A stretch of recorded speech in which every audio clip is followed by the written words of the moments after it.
ये सर्वदलीय नेता अशोक चौधरी, इनका इतना हालत खराब है, इनको पता है कि नवंबर में ही होने वाले हैं बेरोजगार। तो 56 साल की उम्र में बताइए, बिना एग्जाम के, बिना इंटरव्यू के, कि भाई साहब पटना यूनिवर्सिटी में हो गए प्रोफेसर।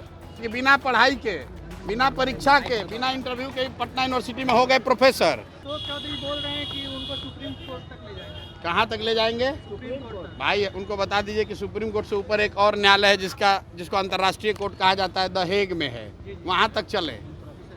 ये सर्वदलीय नेता अशोक चौधरी, इनका इतना हालत खराब है, इनको पता है कि नवंबर में ही होने वाले हैं बेरोजगार।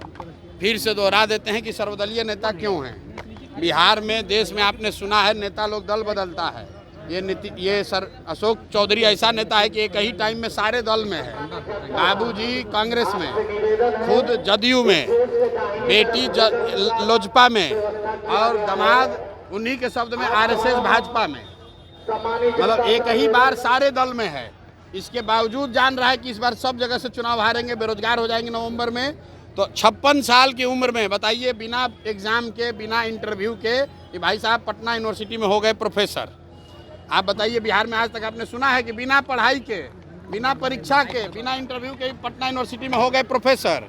कोई पूछने वाला नहीं है। बिहार का लड़का सब बेरोजगार पढ़ लिख कर घूम रहा है, जेआरएफ करके।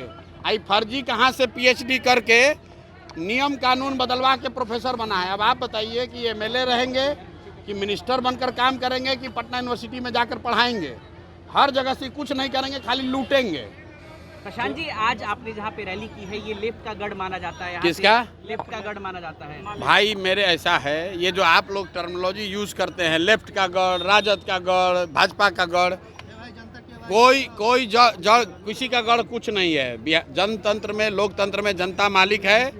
जनता का गढ़ है। जनता जिसको तय करेगी, जिस पर बटन दबाएगी, वो राजा बनेगा। गढ़ और किसी का कुछ नहीं होता है।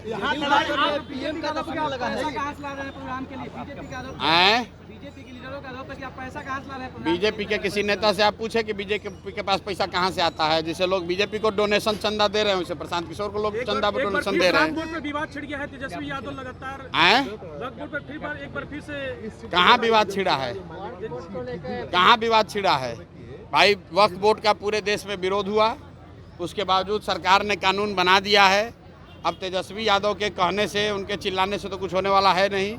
अगर वक्फ बोर्ड से जो प्रभावित लोग हैं वो ज़मीन पर उतरेंगे, आंदोलन करेंगे और केंद्र सरकार उनकी बात मानेगी, तो वक्फ बोर्ड बिल में संशोधन होगा। हमने देखा किसानों के लिए देश में कानून बना दिया मोदी जी ने। किसान उससे खुश नहीं थे, तो 1 साल किसानों ने संघर्ष किया, दिल्ली को घेरा, तब न कानून वापस हुआ। तो तेजस्वी यादव के और प्रशांत किशोर के बयानबाजी से वक्फ बिल में कोई संशोधन नहीं होगा। उसके लिए लोगों को ज़मीन पर आना पड़ेगा। लोकतंत्र है, लड़ाई लड़नी पड़ेगी। जो लोग उससे प्रभावित हैं उनको लोकतांत्रिक तरीके से लड़ाई अपनी लड़नी चाहिए।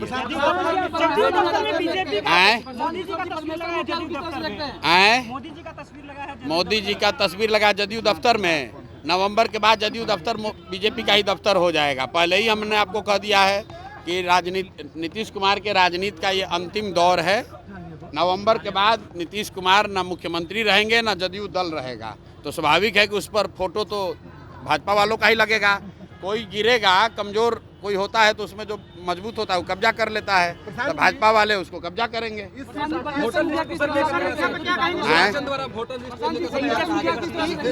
पर लड़ाई पहले महागठबंधन और एनडीए के बीच होती थी, लेकिन अभी हमने रैंडम सर्वे किया, जनसुराज और महागठबंधन के बीच हो रही लड़ाई। यहाँ पर लड़ाई इस सीट पर कहाँ, किस पर क्या होगी, तो आप लोग का आकलन का विषय है। मैं इतना जानता हूँ कि इस बार सीधी लड़ाई जनसुराज और एनडीए के बीच में है, और कोई लड़ाई नहीं है। 100% लोग बदलाव चाहते हैं। लोग रुकिए, बदलाव चाहते हैं। लोग तंग आ चुके हैं। लालू आप और हम तो कोई भाषण नहीं दिए। हम बोले भाई भाषण नहीं देंगे, लोग से पूछते हैं। आपने अपना कैमरा वहाँ ऑन रखा था, आप लोग खुद वहाँ सभा में थे। लोगों ने क्या कहा? भाई नीतीश को हटाना है, मोदी के कहने पर वोट नहीं देना है, और किसी भी हालत में लालटेन का गुंडा राज, जंगल राज वापस नहीं लाना है। तो कौन बच गया? लोगों ने कहा बच गया जनता। जनता का राज आना चाहिए, जनसुराज आना चाहिए। ये हम नहीं कह रहे हैं, ये तो जनता कह रही है, क्योंकि लोग अपने बच्चों के लिए शिक्षा चाहते हैं, रोजगार चाहते हैं। कोई लड़ाई में नहीं है। जनता के आगे किसी का चलने वाला नहीं है।